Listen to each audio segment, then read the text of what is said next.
नमस्कार, मैं Abrar Khan the link live से। आज हम लोग चर्चा करेंगे लोकसभा में पहले ही दिल्ली सेवा विधेयक पास हो गया था। आज राज्यसभा में, आज से मतलब कल राज्यसभा में वो विधेयक पास हो गया, लेकिन उस विधेयक में बहुत सी ऐसी अप्रत्याशित घटनाएं हुई हैं जिस पर जिक्र करना बहुत ज़रूरी है। और जो पास हुआ है बिल, जो विधेयक पास हुआ है, उसका माने सीधा सीधा ये है कि अब दिल्ली के मुख्यमंत्री की लगभग पावर उपराज्यपाल जी के पास पहुंच गया है। इस पर बहुत सी ऐसी बातें सदन के अंदर हुई हैं जो शायद नहीं होनी चाहिए थी, और सांसदों के द्वारा इस विधेयक पर जिस तरह की टिप्पणियां आई हैं उसके बारे में भी हम लोगों को जानना बहुत ज़रूरी है। और जो भी साथी इस पर ज़्यादा जानकारी चाहते हैं, पूरी तरह से एक एक शब्द की जानकारी चाहते हैं, तो वो लोकसभा और राज्यसभा की वेबसाइट पर जाकर उसको पढ़ सकते हैं, तो वहाँ पर मौजूद रहता है। आपको बताते हैं हम कि जनता दल यूनाइटेड के सांसद हैं मुंगेर से। उनका नाम है राजीव रंजन उर्फ लल्लन सिंह। उन्होंने अपने वक्तव्य में ये बात कही कि ये विधेयक सुप्रीम कोर्ट से 21 मई को, विधेयक बोल रहे हैं, सुप्रीम कोर्ट ने अपना फैसला दिया था दिल्ली सरकार के अर्जी पर। फाइनल फैसला आ गया था, लेकिन उसके बाद केंद्र सरकार ने उस फैसले के अगेंस्ट में 19 मई को एक अध्यादेश लाई, और उस दिन हाई कोर्ट, सुप्रीम कोर्ट बंद था। जबकि केंद्र सरकार पहले से ही एक रिव्यू पिटीशन सुप्रीम कोर्ट में दाखिल कर दिया था। अब सोचने की बात यह है कि अगर आपने रिव्यू पिटीशन दायर कर दिया था, तो ऐसी स्थिति में फिर आपको अध्यादेश लाने की जरूरत क्या पड़ गई? तो अब इस पे सवाल ये उठता है, सवाल ये उठाया है राजीव रंजन जी ने उर्फ लल्लन सिंह ने, जो कि मुंगेर के सांसद हैं, कि आप सेवा का काम नहीं कर रहे हैं। उन्होंने ये बात इस बात पे कही कि जब सुप्रीम कोर्ट का आदेश आ चुका था तो उस पर अध्यादेश लाने की जरूरत क्या पड़ी, और रिव्यू पिटीशन दाखिल कर दिया था तो आपको अध्यादेश लाने की जरूरत क्यों पड़ी? ऐसी स्थिति में राजीव रंजन जी बोलते हैं कि क्या इसी तरह से लोकतंत्र चलेगा? और आगे उन्होंने फिर 2 कदम और आगे बढ़ के ये बात कही कि क्या इसी तरह से लोकतंत्र चलेगा और पिछले दरवाजे से दिल्ली पर शासन करने की कोशिश की जा रही है। और ये लल्लन सिंह की बहुत ठोस चुनौती थी सदन के अंदर, जो उन्होंने अपनी बात रखी थी। अब इसमें बहुत सी घटनाएं हुई हैं, जिन घटनाओं के बारे में हम लोग जिक्र करते चलते हैं। इसमें एक बड़ी बात ये हुई, दिल्ली सेवा विधेयक के ऊपर जब चर्चा हो रही थी राज्यसभा में, रमेश विधोड़ी जी हैं भाजपा के सांसद, और आप लोगों को पता ही होगा कि जब किसी प्रदेश का कोई मुख्यमंत्री चुन के आता है तो जनता के द्वारा चुन के वो मुख्यमंत्री बनता है। और उस मुख्यमंत्री के ऊपर जिस तरह की टिप्पणियां की गई हैं उस पर हम लोगों को सोचने की जरूरत है, विचार करने की जरूरत है, क्योंकि अब समय यह है कि सरकार और सदन दोनों एक दूसरे से जुड़े हुए हैं, एक दूसरे के पहलू हैं, और उस पहलू पर जिस तरह की चर्चा होती है, हमें उस पर नजर रखने की जरूरत होती है कि आज सरकार और सरकार के सांसद, उनकी भाषा और उनकी लैंग्वेज किस तरह की है, उस पर हम लोगों को विचार करने की जरूरत है। उन्होंने बोला, रमेश विधोड़ी जी ने, जो कि भाजपा के सांसद हैं, उन्होंने कहा कि पिछले 8 वर्षों से हो रहे अधर्मी सरकार के अधर्म को खत्म करने के लिए ये विधेयक लाया गया है। यानी उन्होंने ये बताया कि वो जो सरकार है दिल्ली में वो अधर्मी है। उसके बाद उन्होंने कहा कि दिल्ली के मुख्यमंत्री की तुलना उन्होंने दुर्योधन से भी की है, ये भी उन्होंने बोला।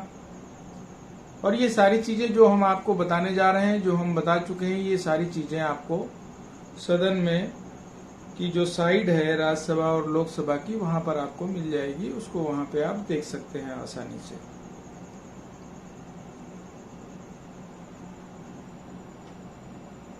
तो इससे तो ये दिखता है कि विधोड़ी साहब को जो दिल्ली सरकार है उससे बहुत ज्यादा ही दिक्कत थी। जो उन्होंने जो तुलना मुख्यमंत्री केजरीवाल की दुर्योधन से, और उससे और आगे बढ़ते हुए उन्होंने कहा कि मुख्यमंत्री की मानसिकता से लेकर शारीरिक बनावट पर भी टिप्पणी वो करते हैं। और इशारे में ये साफ साफ कहा है उन्होंने, यानी कि उनका जो शारीरिक बनावट है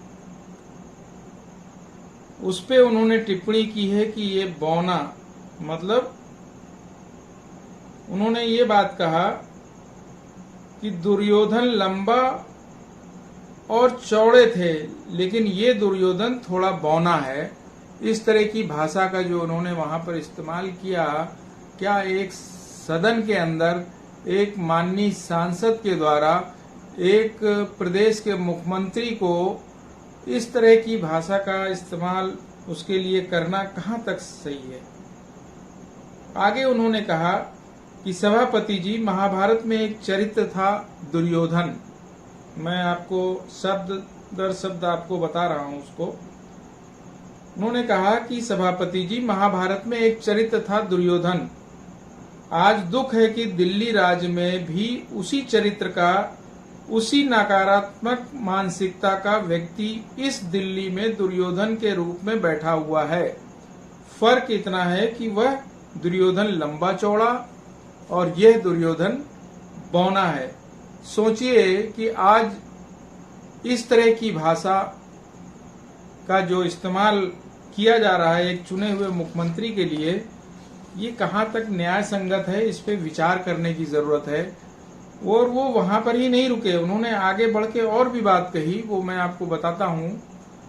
उन्होंने ये कहा कि उनके साथ ही शकुनी की जगह, यानी दुर्योधन के साथ जो शकुनी हुआ करते थे, उनकी जगह पे गठबंधन के लोगों को उन्होंने परिवारवाद और तरह तरह के शब्दों का इस्तेमाल उन्होंने किया उसमें।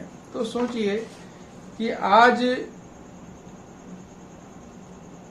राजनीति में राजनीतिक प्रतिद्वंदी को जिन शब्दों से उच्चारण किया जा रहा है, क्या ये न्याय संगत है? क्या ऐसी भाषा का इस्तेमाल किसी भी माननीय सांसद के द्वारा, क्या ये संबोधन शोभनीय है?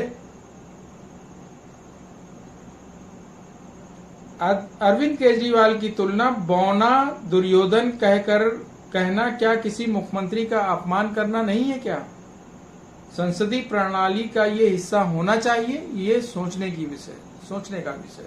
हम आपको सिलसिलेवार तरीके से सारी चीजों को बताएंगे ताकि आपको मालूम होना चाहिए कि संसद में जो बिल पास हुआ है, उस बिल जो पास हुआ उसका नाम है दिल्ली सेवा विधेयक, और उस पर जिस तरह की टिप्पणी की गई, जिसमें कि हम लोग ये चाहते हैं कि सांसद उस बिल पर बात करे कि वो बिल लाने की जरूरत क्यों पड़ी, उसमें उस केंद्र सरकार जिस नियम कानून के अधीन वो चल रही है उसमें क्या खामियां हैं और ये नए बिल में क्या अच्छाई है उस पर जिक्र करने की जगह उस प्रदेश के मुख्यमंत्री पर जो टिप्पणी हो रही है ये चीज अच्छी नहीं है। उसके बाद आगे बातचीत ये हुई, आपको बताया कि शकुनी की जगह पे गठबंधन को उन लोगों ने टारगेट किया। उन्होंने रमेश विधोड़ी जी ने, जो भाजपा के सांसद हैं, उस बात को और आगे बढ़ाते हुए उन्होंने कहा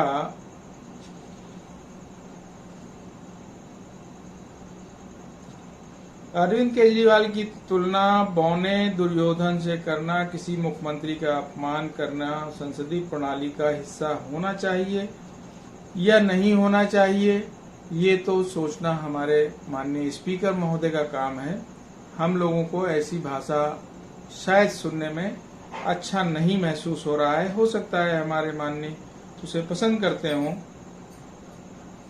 उसके बाद वो आगे बढ़ के उन्होंने एक बात और कही कि सरकार को उन्होंने अधर्मी और विपक्ष के गठबंधन को सनातन विरोधी बताया।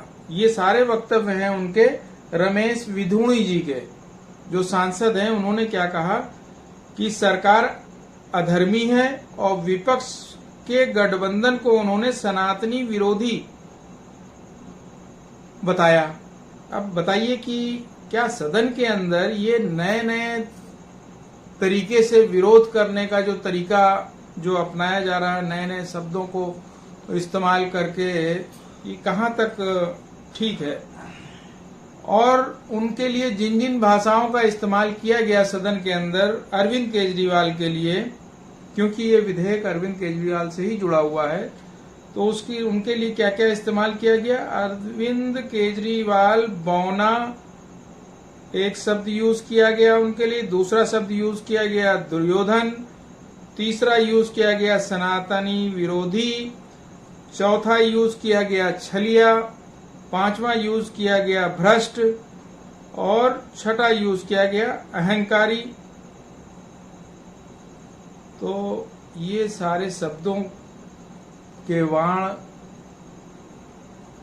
शब्दों के तीर उनके ऊपर चलाए गए सदन के अंदर। लेकिन जो सदन के अंदर जिस विधेयक पे चर्चा हो रही थी, उस विधेयक की क्या क्या उपलब्धियां हो सकती हैं उस पे चर्चा कम हुई। उसके बाद सांसद महोदय ने मुख्यमंत्री के चरित्र की व्याख्या जितना लुत्फ लेकर बताते हैं उतना ही अगर बिल के बारे में बताते तो अच्छा होता। यहाँ तक कि गुंडागर्दी और दादागिरी का परिचायक बताने से भी नहीं चूके वो। मतलब वहां की सरकार को उन्होंने गुंडागर्दी और दादागिरी का परिचायक भी उन्होंने बता दिया। अब आप सोचिए कि जब वहां के मुख्यमंत्री को जिन जिन शब्दों से उन्होंने उच्चारण किया कि बौना, दुर्योधन, सनातन विरोधी, छलिया, भ्रष्ट, अहंकारी, और उसके साथ में क्या कहा कि गुंडागर्दी और दादागिरी की परिचायक वहां की सरकार है, तो क्या इसके पहले वहां पे सरकार नहीं थी? उसी नियम कानून के तहत भी सरकार चल ही रही थी और चलती रही। उसके बाद अब आगे बढ़ती है चर्चा, और चर्चा में अमित शाह जी अपना वक्तव्य वहां पे रखते हैं। उस वक्तव्य में उन्होंने 2 सवालों का सिर्फ जवाब दिया। सवाल यह था कि केंद्र को यह विधेयक लाने का अधिकार है या नहीं, पहला, और दूसरा था क्या यह विधेयक सुप्रीम कोर्ट के आदेश के विरुद्ध लाया गया है। ये 2 सवाल का पर उन्होंने बात रखी थी, जिसपे अमित शाह जी ने बोला कि दिल्ली ना तो पूर्ण राज्य है, न संघ शासित प्रदेश विद असेंबली है, और संसद को किसी भी भाग में कानून बनाने का अधिकार है। ये अमित शाह जी ने अपनी बात को रखी। दूसरी बात उन्होंने रखी कि जबकि बीजेपी के नेता काफी लंबे अरसे समय से, हाँ, ये इन्होंने अपनी बात उन्होंने रख दी। दूसरी उन्होंने बात रखी कि अमित शाह जी ने कहा कि नेहरू, अंबेडकर और पटेल, इन लोगों ने दिल्ली को पूर्ण राज्य का दर्जा देने का विरोध किया था। तो अब सवाल ये उठता है कि अगर आप नेहरू जी, अंबेडकर जी और पटेल जी का नाम लेकर के इस बात को बोलते हैं तो आपको भी ये बताना होगा कि बीजेपी काफी लंबे समय से दिल्ली को पूर्ण राज का दर्जा दिलाने की वकालत करती आई थी, तो वो आप फिर क्यों कर रहे थे, और आज अगर ऐसा नहीं कर रहे हैं तो क्यों कर रहे हैं, ये इसका जवाब भी आपको देना चाहिए था। और इसी की मांग को लेकर के 2013 में पूर्व केंद्रीय मंत्री हर्षवर्धन जी को मुख्यमंत्री का आपने 2013 में आपने उनको मुख्यमंत्री का उम्मीदवार बनाया था, और उम्मीदवार जो थे हर्षवर्धन साहब, जो पूर्व केंद्रीय मंत्री हैं इस समय, वो जगह जगह इस बात के लिए अपने भाषणों में बात रखी, आपके घोषणा पत्र में ये बात रखी गई थी कि दिल्ली को पूर्ण राज का दर्जा दिलाया जाएगा। ये आपके घोषणा पत्र में तब था 2013 के चुनाव में। तो तब क्यों था, अब विरोध क्यों है? ये दोनों एक दूसरे के विरोधाभासी है, और ऐसी बातों को आपको जवाब देना चाहिए था कि उस समय आप क्यों उसका समर्थन करते थे और आज उसका आपने विरोध क्यों किया है, ये आपको बताना चाहिए था।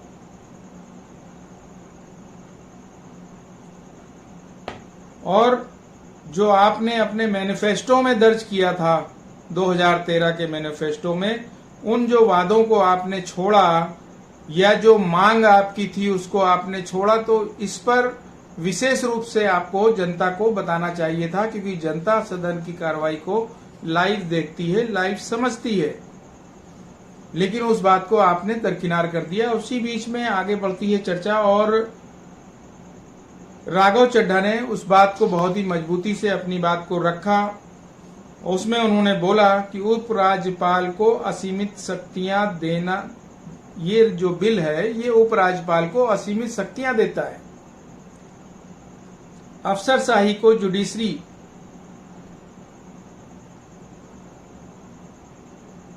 आधारित अथॉरिटी बनाता है, अफसरशाही को जुडिशरी अथॉरिटी बनाता है। और तीसरी उन्होंने बात रखी कि ये बिल पूरी तरह से अलोकतांत्रिक है। ये किसने बोला? राघव चड्ढा जी ने इस बात को उसमें चर्चा के समय पे उन्होंने अपनी बात को रखा। और उन्होंने ये भी कहा कि बीजेपी ने मैसेज दिया है कि हम जुडिशरी के ऑर्डर को भी बदल सकते हैं। उसके बाद अब बात आती है कि संविधान पीठ ने जो फैसला दिया उसका इंटरप्रिटेशन कानून, संविधान पीठ कौन? सुप्रीम कोर्ट की संविधान पीठ की बात हो रही है कि सुप्रीम कोर्ट की संविधान पीठ ने जो फैसला दिया उसका इंटरप्रिटेशन कानून और मोरल दृष्टि से नहीं किया गया। ठीक है, और ये एक गंभीर टिप्पणी दिखती है सुप्रीम कोर्ट पर। कोर्ट की व्याख्या नैतिक और कानूनी है या नहीं है, ये सरकार तय करेगा या कोर्ट तय करेगा, ये भी एक सवाल उठता है इसमें।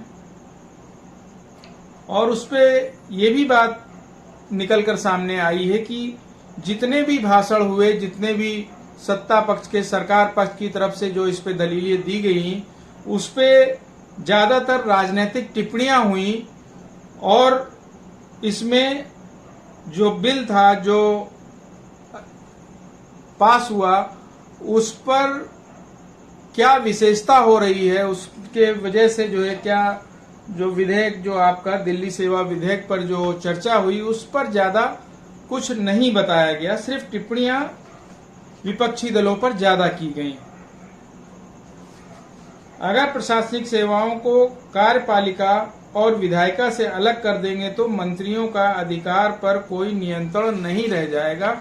ये इसका सार निकल के आता है, जिन्हें कार्यपालिका के फैसले लागू करना होता है। भाई, जब कार्यपालिका के फैसले जिनको लागू करना है और उसका ही नियंत्रण नहीं रहेगा तो वो कैसे आगे बढ़ेगा।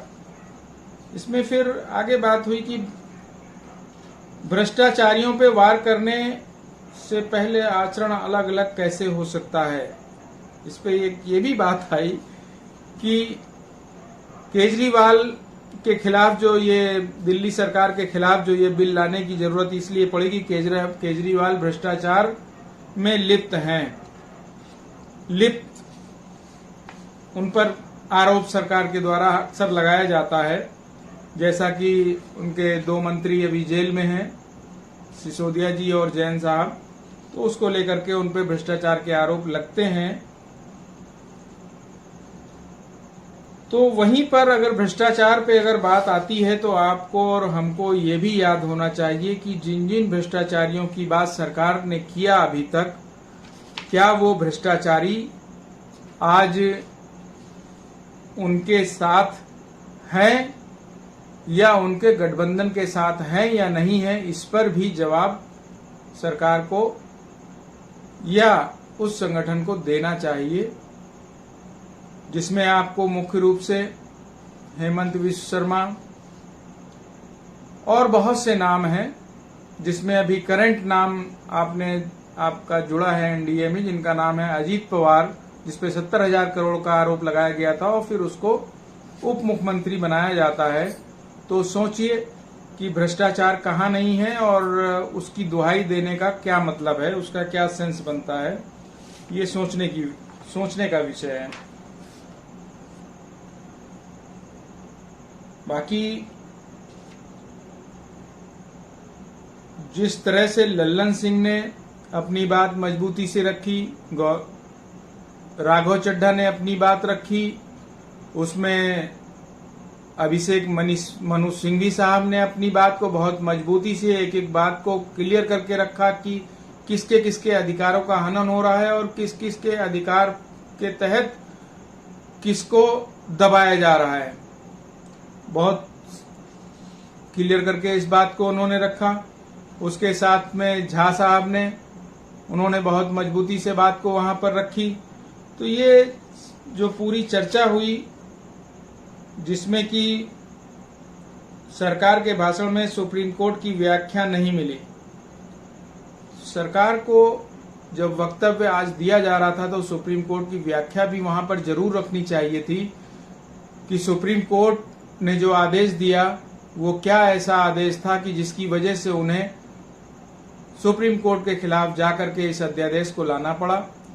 इसको आप खिलाफ कहें या इसको ये माने कि हमें ये अध्यादेश लाना ही था, तो ऐसी स्थिति में जो पिटीशन दोबारा जो वहां दायर की गई थी, रिव्यू पिटीशन, तो फिर उसको दायर नहीं करना चाहिए था। और साथ में सवाल यहां पर खड़ा किया गया मनोज झा की द्वारा कि आज के समय पे जिस तरह से चर्चा यहां पर हो रही है और दिल्ली की सरकार के ऊपर दबाव बनाया गया और ये बिल पास करा लिया गया, तो अरविंद केजरीवाल जी को ध्यान रखना चाहिए कि जब 370 का मामला कश्मीर का चल रहा था और उसमें उन्होंने साथ दिया था, कश्मीर का यही मामला था या और कोई मामला था जिसमें उन्होंने सरकार को साथ दिया था, सरकार का साथ दिया था, तो उन्होंने इस बात की भी चर्चा की कि अब आपको याद आ रहा होगा और समझ में आ रहा होगा कि आप जिनके साथ खड़े होते हैं आज उन्होंने आपके साथ क्या किया, लेकिन पूरा विपक्ष आपके साथ था और साथ खड़ा है। तो अब लोगों का सवाल ये भी खड़ा होता है कि जिस तरह से उनके ऊपर और तरह तरह की संज्ञा उनके नाम के साथ में जोड़ के दी जाती है, तो क्या उन सभी चीजों को भी अपने पर से हटाने के लिए वो कुछ ऐसी चीजें करके दिखाएंगे कि जिससे कि लोगों का विश्वास बढ़े कि नहीं अब वो उन सभी चीजों से अपने आप को अलग कर चुके हैं या उनके साथ नहीं थे, ये उनको सिद्ध करना होगा। समय अब ये आ चुका है क्योंकि लोगों ने सवाल खड़ा करना शुरू कर दिया है और जिसका रिजल्ट आपने देखा कि जिनका आपने साथ दिया उन्होंने आपके साथ क्या किया। तो बहुत बहुत धन्यवाद दोस्तों, आप लोगों का ये रिपोर्ट देखने का बहुत बहुत शुक्रिया। अगर आपको लगता है कि और किसी विषय पे चर्चा होनी चाहिए और उस पर बात होनी चाहिए तो आप कमेंट्स में लिख करके हमें बताएं। धन्यवाद।